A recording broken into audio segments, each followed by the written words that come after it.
เซฮายสบายดีพี่น้องพอกันอีกแล้วกับบ่าววงมื้อนี้สิเป็นพอครัวมื้อหนึงพี่น้องแล้วก็มื้อนี้สิเสนอเมนูอาหารแถมหนึ่งดอกกระเจียวพี่น้องอันนี้จะเป็นดอกกระเจียวขาวแล้วก็ผักหวานหนึ่งใส่กันพี่น้องแซ่บ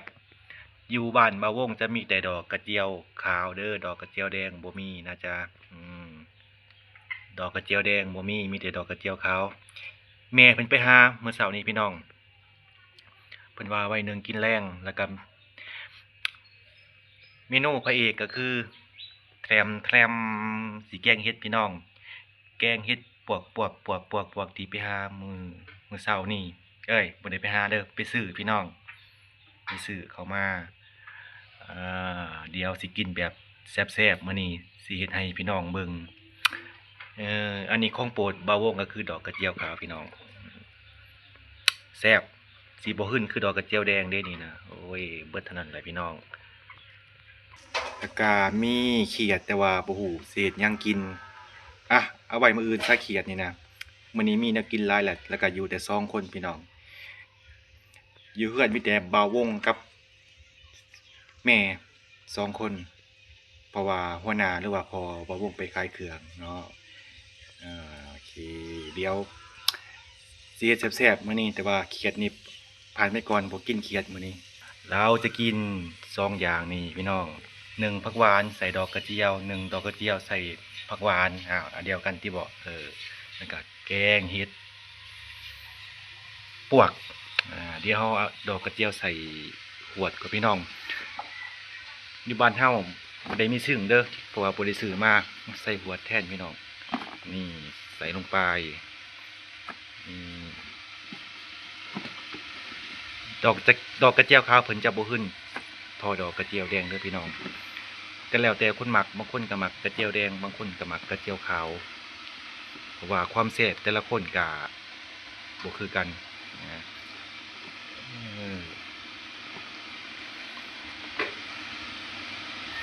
แล้วก็ใส่ผักหวานลงไปบ่ทันได้เกลือเป็ดพี่น้องงัวกับบทันได้เอาเข้าแรงเดี๋ยวจักหน่อยก่อน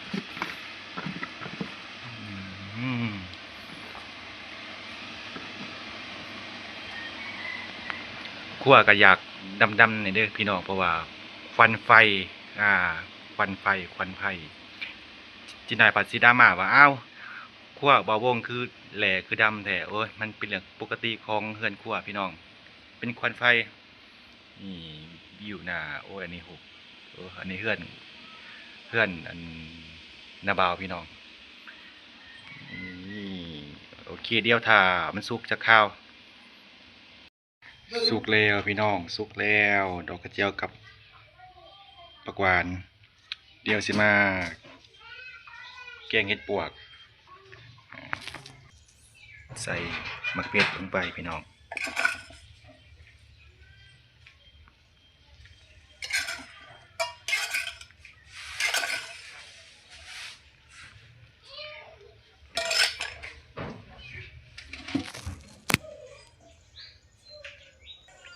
ใส่ปลาแดกลงไป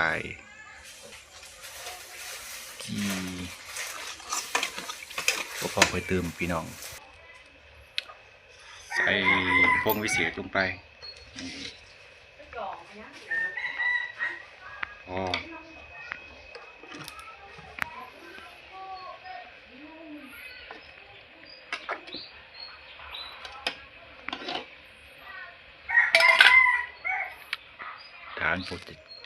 ถ้ามันผดจะข้าวก่อนพี่น้อง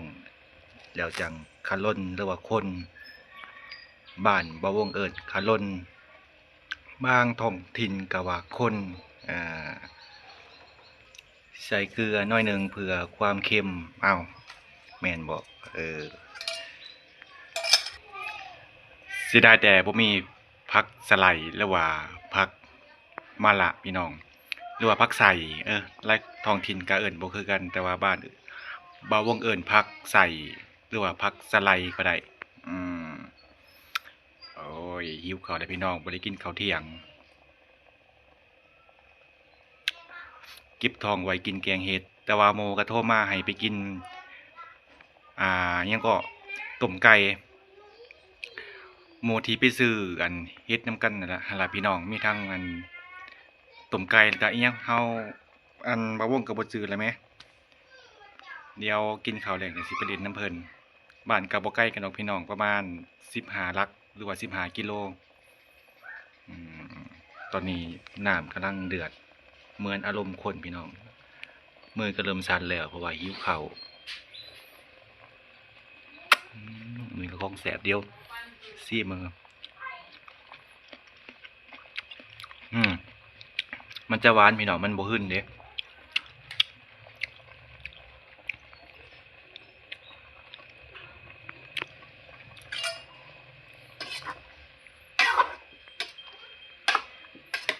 แกงอันเห็ดใส่ผักติ้วเฮ้ย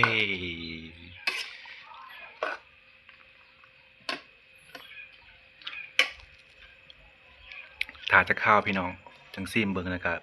ปงเฮ็ดปวกกระเบงไปให้แม่ใหญ่แหน่หรือว่าแม่เฒ่าคงบ่าวงเพิ่นอยู่หน้าพี่น้องแล้วก็ให้ป้าแหน่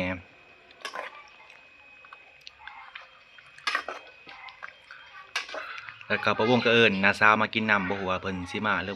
บ่เพราะตอนนี้ยังบ่เห็นเพิ่นมาเลยย้านเพิ่นบ่มาบ่จักก็เฮาเอิ้นแหละเนาะก็ตำนั้นละมาบ่มาก็ว่ากันอีกเรื่องพี่น้องโอ้ยหอม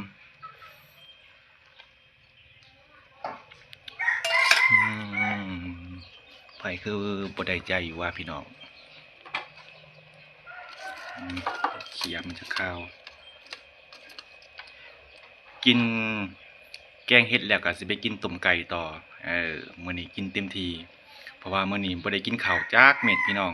กินแต่เส้นอิหยังก็กินแต่ขัวหมี่ที่ซื้อนำรถตลาดอยู่บ้านที่บ่วงไปซื้อเฮ็ดนั่นล่ะ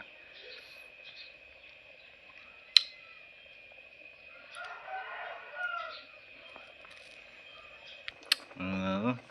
ได้ใจคักบ่ปานนี้เฮ็ดมักอันดังทานบ่มักแหมมักให้ใส่พื้นนี่สาเหตุที่ให้เขื่อนมันดำมันแหลพี่น้องก็ย้อนควันไฟเพราะว่าใส่อันทานแล้วบ่ได้ใจก็ต้องใส่อันพื้นเดี๋ยวซีมเบิ่งก่อนพี่น้อง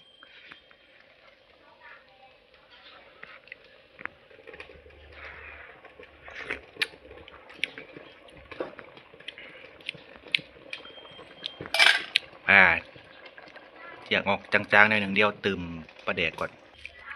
ให้อีเมซีมเบิ่งพี่น้อง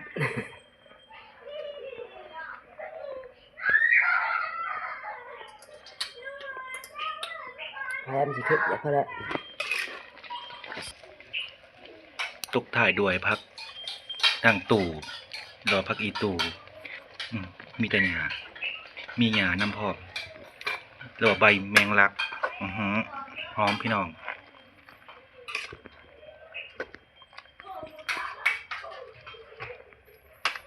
หอมซะเหลือเกิน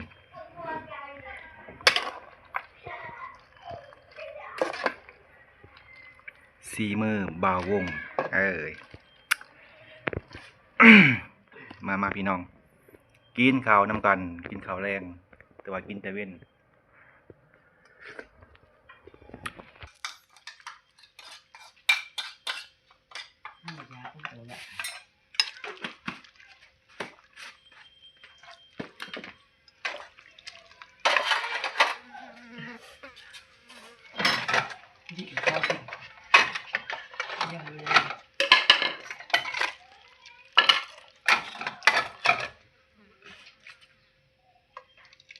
เฮ็ดได้อยู่ใช้สาเหตุนะ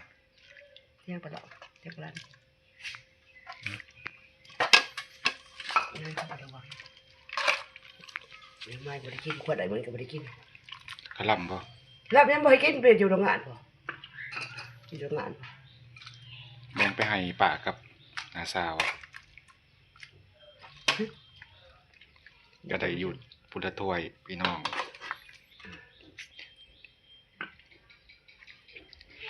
เฮ็ด200,000กินเทื่อหนึ่งบ่เป็นหยังปีละเทื่อฮะ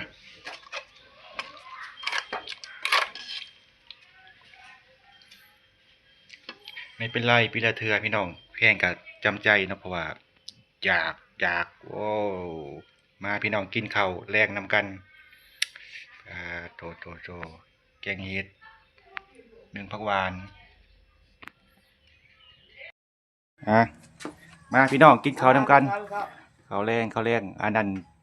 แกงเห็ดปวก บอก แม่น หนึ่งผักหวานหนึ่งดอกกระเจียว เอื้อยกับน้องสาวก็คือแม่กับ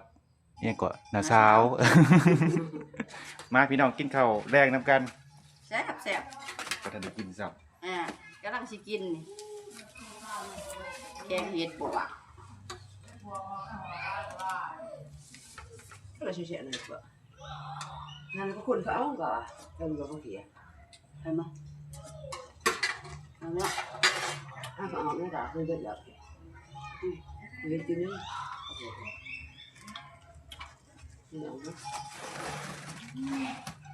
ใส่ไปใส่ผักใส่ลงกลมอยู่ป่ะเลย บ่มีเลย อืม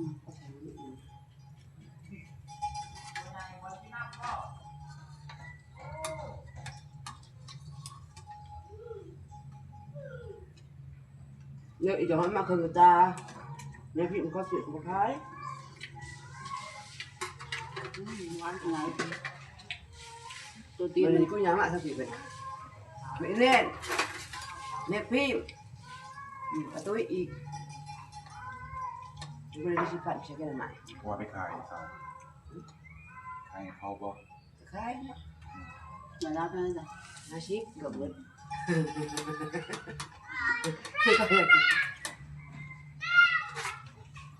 chúng ta phận được เก็บนี่บ่ใช่ป่ะที่เป็นบ้านบ่ quen đó ดูเหมือนเต็มโลก Ủa. Ừ, luôn đó. Đây là đi thêm về đó, các bạn, thì tạo YouTube với Cúc thì sao? เราจะเจอเราบางไง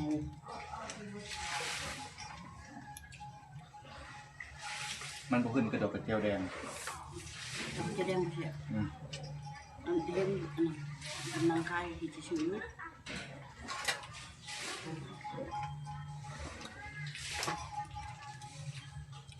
อันนั้นยังมันขึ้นแหละ ตายนะ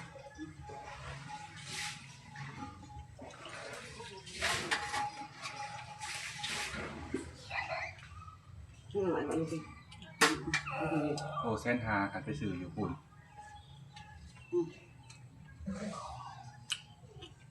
อันตัวบานเป็นกรุ๊ปกะโล90 80 อืม Không phải được thôi thôi.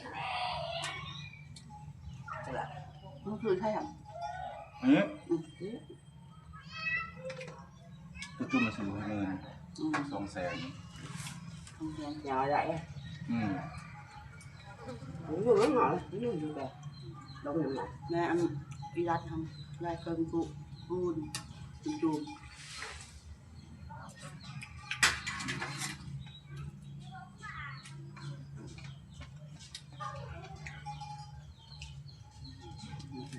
กิน Vậy. Rồi. Ok.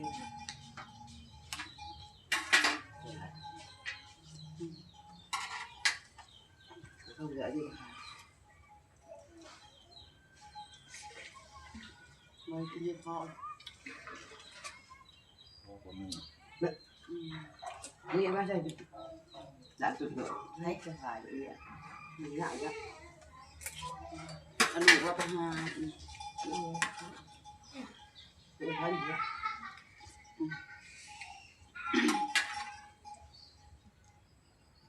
พอเพื่อนนะไปกินข้าวนุ่มกระเชือกกระเป๋านุ่ม Lúc rồi bác. เขาขอลงแล้ว อิ่มแล้วอิ่มสมใจ กินแล้วก็สิได้เงินบัดนี้เอาโอเค พี่น้องก็สิขอเก็บภาพบรรยากาศไว้เพียงเท่านี้ขอบใจ FC หลายๆเด้อที่เข้ามาติดตามมาชมคลิปบ่าววงมาคอมเมนต์โอเคไว้พบกันคลิปหน้าสบายดีแน่ Bye đi, ไป bye đi. เออ